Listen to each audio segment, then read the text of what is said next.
నమస్తే, welcome to I dream. Who is your doctor అంటూ ఈరోజు మనం పలకరించబోతున్నాము ప్రముఖ herbalist and traditional healer Anjaneya Raju గారు. మరి వారితో మాట్లాడి వాళ్ళ పర్సనల్ డాక్టర్ ఏంటి, అలాగే వాళ్ళ హెల్త్ కోసం ఎలాంటి కేర్ తీసుకుంటారు, దీని గురించి అడిగి తెలుసుకుందాం. నమస్తే సార్. నమస్తే అమ్మా. సార్, ఈరోజు మేము హూ ఈజ్ యువర్ డాక్టర్ అనేసి మీతో మాట్లాడబోతున్నాము. అవునమ్మా. సార్, మీరు ఎంతోమందికి మీ హెర్బల్ పరంగా ఎన్నో రకాల వ్యాధుల్ని నయం చేశారు, ఎంతోమందికి ఎన్నో రకాల ట్రీట్మెంట్స్ ఇచ్చారు. కానీ మీ పర్సనల్గా వచ్చేసరికి మీరు ఎలాంటి కేర్ తీసుకుంటారు? నా పర్సనల్గా కేర్ అంటే నాకు చిన్నప్పటి నుంచి అలవాటేనమ్మా. ఎందుకంటే నేను పల్లెటూరులో పెరిగాను కాబట్టి. పల్లెటూరులో ఒక 50 సంవత్సరాల క్రితం అందరూ డాక్టర్లేనమ్మా. అవును, ప్రతి ఇంట్లోనూ అందరూ డాక్టర్లే. అవును. ఎందుకంటున్నానంటే, నేను సపోజ్ ఒక పిల్లాడు ఉన్నాడు, కడుపు నొప్పి వచ్చింది, వెంటనే ఎవరో ఒకళ్ళు వాము వేపించి పట్టుకొచ్చి ఆ వాము వేడిగా వేగుతూ ఉండగానే కాసి నీళ్లు పోస్తే అమ్మ బ్రౌన్ కలర్గా వచ్చేటంత మాడాలి. అది ఇనపగరిట్లు వేసేవారు, ఇంత వాము పట్టుకొచ్చి అది మాడుతుంది, కొంచెం నీళ్లు పోసేవారు, సుయ్యమని మరిగేది. అది ఆ మరిగినప్పుడు ఆ వాములో ఉన్న ఆయిల్ అంతా కూడా అందులోకి వచ్చేసేదాం. అది తక్కువని వడపోసి నాలుకంత ఉప్పేసి పట్టింతే ఏడిసి పిల్లడు 5 నిమిషాల్లో నవ్వివాడు. అంటే ఇండైజెషన్ ఇమీడియట్గా తగ్గిపోయి అరిగిపోవటం, ప్లస్ ఇండైజెషన్ వల్ల అయ్యే మోషన్స్ కూడా 5 నిమిషాల్లో తగ్గిపోయాము. అదేవిధంగా అజీత్గా ఉంది, గ్యాస్ నొప్పి వస్తుందంటే గబగబా అందరి ఇళ్లలోనే మిఠాయి సోడా ఉండేదాం, బేకింగ్ సోడా అంటాం కదా, గోలీ సోడా అని ఉండేవి. ఇప్పుడు విజయవాడ అవతల బాగా ఫేమస్, ఇప్పుడు అన్ని చోట్లకి వచ్చినాయండి. ఆ గోలీ సోడా తెప్పించుకుని, నిమ్మకాయ సోడా తెప్పించుకునేవారు. అందులో ఈ బేకింగ్ సోడా కాస్త వేసి గబగబా ఒక సోడా తాగేవారు, బేవు అనేవారు. ట్రైన్తో ఆ గ్యాస్ అంతా బయటికి వెళ్ళిపోయింది. ఇలాగా ఎవళ్ళ మట్టికి ఆడలేనమ్మా డాక్టర్లు. ఆ ట్రెడిషన్ నుంచి నేను వచ్చాను కాబట్టి. మీరు నన్ను ప్రముఖ హెర్బలిస్ట్ అన్నారు, ఆయుర్వేదిక్ ట్రెడిషనల్ హీలర్ అన్నారు. అక్కడే మీరు నాకు నేనేం చేస్తాననే చెప్పేశారు. అవును, అందుకు నాకు నేనే డాక్టర్ అమ్మ. నాకు నేనే డాక్టర్ అంటే ఎలాగంటే, అంతమంది వైద్యం తెలుసున్న ఒక పల్లెటూరులో నేను బతికాను కాబట్టి. ఒక పిప్పి పంట పోటు వచ్చిందమ్మా, వెంటనే వెళ్ళి మూర్కొండాకు అని ఉంటుందమ్మా, గవ్వ 4 ఆకులు తెచ్చేవారు, కొంచెం ఉప్పేసేవారు, బాగా నలిపేవారు, దాన్ని ఉండజేసి పంటలోనే పంట పక్కన పెట్టుకోమనేవారు. 2 నిమిషాల్లో నొప్పి తగ్గిపోయేదమ్మా. అది వెంటనే ఆ పంటలో ఉన్న క్రిమిని కూడా చంపేస్తుంది. ఆ మందు నేను ఇచ్చేవాడిని చిన్నప్పుడు, మా నాన్నగారు చెప్తే ఇచ్చేవాడిని. బోల్డ్ మంది వచ్చి తీసుకునేవారమ్మా నా చిన్నతనంలోనే. పిప్పని పోటు వచ్చిందంటే గవ్వ వెళ్ళటం, 4 ఆకులు కోసి రావడం. అది ఆ రోడ్డు పక్కన ఉన్న ఆకేనా, దీనికే తగ్గిపోతుందని వాళ్ళకి తెలిస్తే మళ్ళీ దాన్ని ఈజీగా చూస్తే ఆడి ఫీలింగ్ మారిపోతుందని ఆయన ఎక్కడో చోట కూర్చోమని పరిగెత్తుకెళ్ళి ఎవరో చూడకుండా కోసుకుని వచ్చి ఇచ్చేవాళ్ళం.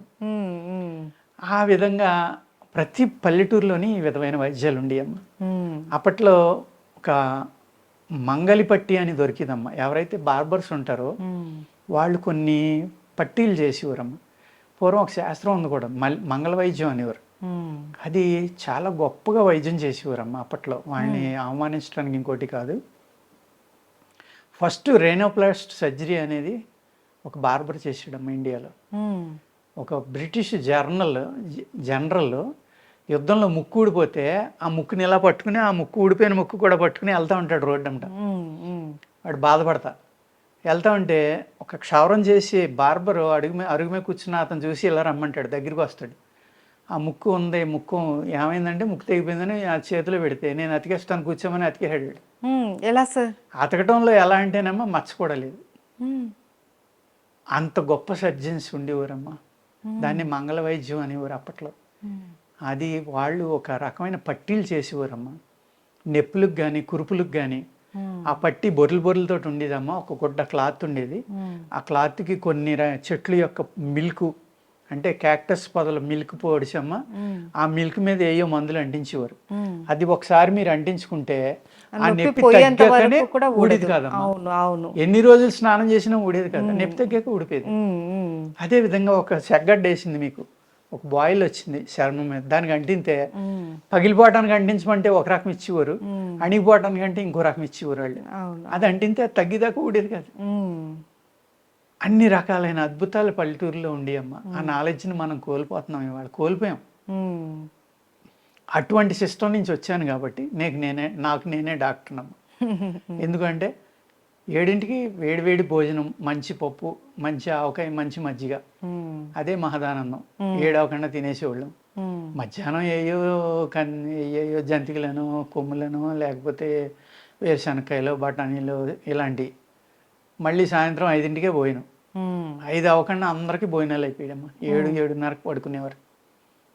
పడుకుని 7:30కి పడుకునే ముందర కాసిన మిల్క్ ఇచ్చేవారు. ఒక 3 అవర్స్ గ్యాప్. 7:30 అంటే 8, 5ంటికి తింటే 8, 3 గంటల గ్యాప్ కదా. కొద్దిగా పాలు తాగమనేవారు, గోరువెచ్చగా పాలు తాగి పడుకునేవాళ్ళం. పడుకుంటే 3:30, 4ంటికి మెలకు వచ్చేస్తుంది. ఎందుకంటే మీరు 5ంటికి తినేశారు. అవును, పూర్తిగా డైజెస్ట్ అయిపోయింది మీరు తిన్న ఆహారం. బాడీ తేలిక పడిపోయింది. అందరినీ కూడా లేపేసేవారు అమ్మ అప్పట్లో. 3:30, 4 దాటి 5ంటి దాకా పడుకుంటే చాలా నేరం. ఎలుగొచ్చి దాకా పడుకుంటే ఆడిని ఒక వింత మనిషిని, ఒక పశువుని చూసినట్టు చూసేవారు నిజం చెప్పాలంటే. అందుకు ప్రెస్టేజ్ అనమాట. లేకపోతే ఏదో నేను తప్పు చేశాను అన్నంత భయం ఉండేది లోపల. అదేవిధంగా టీ కాఫీ తాగితేనమ్మా, ఇప్పుడు మందు తాగితే కొన్ని ఊళ్ళలో, కొన్ని ఫ్యామిలీస్లో ఎంత తప్పు లిక్కర్ తాగితే. అది ఎంజాయ్ చేసేవాళ్ళకి అది చాలా మంచిది, వాళ్ళని మానేమని నేను చెప్పట్లా. అది ఎంత తప్పో టీ కాఫీ తాగితే అంత తప్పుగా చూసేవారు. ఆ టీలు కాఫీలు కూడా ఉండేవి కదమ్మా. అంటే ఎంత అవేర్నెస్ ఆరోగ్యం మీద ఉండేదో చూడండి వాళ్ళకి. అదేవిధంగా వర్షాకాలం వచ్చింది, సాయంత్రం కౌరులు చెప్పుకునేవారు. ఏది 5ంటికి భోజనం అయిపోయింది కదా, 6 అవ్వకుండా చీకటి పడిపోతుంది, లేకపోతే బయటికి వెళ్ళడానికి లేదు, వర్షం కురుస్తుంది, ఎటు వెళ్ళలేరు. అందరూ ఒక చోట కూర్చుంటే ఇన్ని వేరుశనక్కాయలు వేపించుకొచ్చి అక్కడ పోస్తే అరుగు మీద అందరూ ఒలుచుకుని తినేవారు. తిని ఈ తిన్న వెంటనే పెద్దోళ్ళు అందరికీ తలో బెల్లం ముక్క పెట్టేవారు. ఎందుకంటే ఆ వేరుశనగ గుళ్ళు పైచ్యం కాబట్టి, వీళ్ళు పడుకుని ముందర తిన్నారు కాబట్టి ఈ అరుగుతాయో అరగవేళ్ళకి అజీతి చేస్తుందేమో, పైచ్యం చేస్తుందేమో, దానికి విరుగుడు బెల్లం ముక్క. వైద్యం అదేనమ్మా. అవును, అలా పెట్టేవారు. లేదు, సాయంత్రం పెందరడే భోజనం చేసాం, మంచి మామిడి పళ్ళు ఉన్నాయి, పెద్ద ఎంత గిన్నెలు పట్టుకొచ్చేవారు. ఎంత గిన్నెలు, ఒక్కాయి ముక్కలు కాదమ్మా, ఎంత గిన్నె, ఒక 5గురు ఉంటే ఎంత గిన్నెలు, ఒక 100 కాయలు వేసుకుని ఒక 10 నిమిషాలు నీళ్ళలో నానబెట్టేవారు మామిడి పళ్ళు. ఎందుకంటే మామిడికే చాలా వేడేమో. ఆ వేడి చేయకుండా ఉండటం కోసం నీళ్ళల్లో వేసి 10 నిమిషాలు ఉంచితేనంటే దాంట్లో ఉన్న హీట్ అనేది తగ్గిపోతుందంట. అంటే నీళ్ళలో ఎందుకు వేసుకొస్తారనే దాని వెనకాల ఎంత సైన్స్ ఉందో చూడండి. అవును. ఆ 10 నిమిషాల తర్వాత శుభ్రంగా కడిగి ఒక్కొక్కళ్ళు 12 కాయలు తిన్నట్టు తినేవారమ్మ. 20 కాయలు తినేవాళ్ళు ఉండేవారు, 30 కాయలు. ఇప్పుడు వాళ్ళు ఎవరు తింటారు చెప్పండి. అన్నీ తిన్నాక ఉప్పేసి పల్చటి మజ్జిగ అమ్మ అందరికీ తల గ్లాసు ఇచ్చేవారు. ఎన్ని మామిడికాయలు తిన్నా 2 గంటలు అరిగిపోతాయంట ఆ మజ్జిగ తాగితే. అదేవిధంగా ఆ మామిడికాయలలో ఉన్న వేడి ఏదైతే ఉందో ఆ వేడి ఎక్కువయ్యి ఫ్యాట్ పెరగడం కానీ, ఫ్యాట్ బాయిల్స్ రావడం కానీ ఇవన్నీ జరిగాయి. ఎక్కువ తినేసిన వాళ్ళకి బొగ్గలకు వచ్చేసి కురుపులు కూడా వచ్చాయి మా చిన్నదనంలో. ఆ విధంగా నాకు నేనే డాక్టర్ అమ్మా, అవన్నీ నేర్చుకున్నాను కాబట్టి అవన్నీ చూసి అబ్జర్వ్ చేసేవాడిని పెద్దవాళ్ళ దగ్గర నుంచి. ఆ విధంగా అబ్జర్వ్ చేసి అదే ఆహారాన్ని తీసుకుంటాం. ఇవాళన్న కూల్ డ్రింక్స్ కానీ, లేకపోతే ఇంకోటి కానీ, పిజ్జాలు కానీ, బర్గర్స్ కానీ బహుశా సంవత్సరానికి ఒకసారి కూడా తిన్నాం. కూల్ డ్రింక్ అయితే 2-3 ఏళ్ళకి కూడా ఒకటి తాగనేమో. ఈ విధమైన లైఫ్ స్టైల్ని అలవాటు చేసుకోవటం వల్ల నాకు నేనే డాక్టర్ అమ్మా. అవేర్నెస్సే డాక్టర్ అనేది. ఆ విధంగా అవేర్నెస్ వచ్చమ్మా. ఏ అయితే నిల్వన్న ఆహార పదార్థాలు తినకుండా, అప్పట్లో ఫ్రిడ్జులు లేవు కదమ్మా. అవును, ఫ్రెష్గా కోసుకు తెచ్చుకోవడం, పురుగు మందులు లేవు, ఎరువులు లేవు. మీరు కూరగాయ పట్టుకొచ్చి అక్కడ పెడితే వారం రోజులు ఉండేది. ఇవాళ పురుగు మందులు, ఎరువులు వాడడం వచ్చాక ఆ కూరల నిండా నీళ్లే ఉంటాయమ్మా, వాటరీగానే ఉంటాయి. అది మీరు అలా పక్కన పెడితే 2 రోజుల్లో కుళ్ళిపోతాయి. ఒక్కరోజు కూడా కొన్ని కుళ్ళిపోతాయి. అందుచేత ఏంటంటే ఆ తినే ఆహారంలో విటమిన్స్ ఉండి, ప్రోటీన్స్ ఉండి, అన్నీ ఉండి. ఇవాళ ఏమంటున్నారు, పాలకూర తినండి కాల్షియం ఉంది, లేకపోతే ఇంకోటి తినండి ఫైబర్ ఉంది, లేకపోతే ఇంకోటి తినండి డి విటమిన్. ఏమీ ఉండదమ్మా. ఎందుకు ఉండదు అంటున్నానంటే భూమిని పూర్తిగా విషతుల్యం చేసాం మనం. అవును, ఏ విషం వస్తుంది తప్ప భూమిలోంచి ఇవాళ ఆ విటమిన్స్, ప్రోటీన్స్ ఏమీ రావు. ఆ భూమిలో లేనప్పుడు మొక్కలోకి ఎలా వస్తాయమ్మా? ఆ విధమైన పరిస్థితిలో మనం ఉన్నాం. మీరు గత వీడియోలో అడిగారు నన్ను, హార్ట్ అటాక్లు ఎందుకు వస్తున్నాయి, జబ్బులు కారణం ఇదేనమ్మా. ఏంటి అంటే మనం తినే ఆహారంలో ఉన్న కెమికల్స్, విషాలు, లెడ్ కూడా ఉంటుందమ్మా ఆహారంలో. ఆ లెడ్ ఉన్నప్పుడు ఏమవుతుందమ్మా, బ్లాకేజెస్ వస్తాయి. ఆ బ్లాకేజెస్ వల్ల హార్ట్ రావచ్చు, లివర్ పోవచ్చు, కిడ్నీ పోవచ్చు, ఏదైనా పోవచ్చు.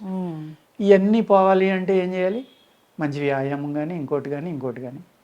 అదేవిధంగా నేను ప్రాణాయామం ఎక్కువ చేస్తానమ్మా. చేసినా చేయకపోయినా ఏదైతే నా చిన్నతనంలో 3:30-4 గంటలకు లేచి ఉన్నాం, అదే విధమైన లైఫ్ స్టైల్ ఇవాళ కూడా నేను పల్లెటూరు వదిలేసి సిటీకి వచ్చి 40 ఏళ్ళు అయిందమ్మా. ఉమ్, ఈ 40 ఏళ్ళలో కూడా నా టైంని మార్చుకోలేదు ఎవరి కోసం. ఉమ్, ఉమ్, ఆల్మోస్ట్ అదే టైం 6-6:30కి పోయిను, పొద్దుట 7ంటికి టిఫిను, మధ్యాహ్నం తింటే కనుక మళ్ళీ 10ంటికే పోయిను. ఉమ్, ఉమ్, ఈ విధమైన లైఫ్ స్టైల్ కానీ 7:30-8 గంటలకే ఫోన్ ఆపేసి పడుకుంటా.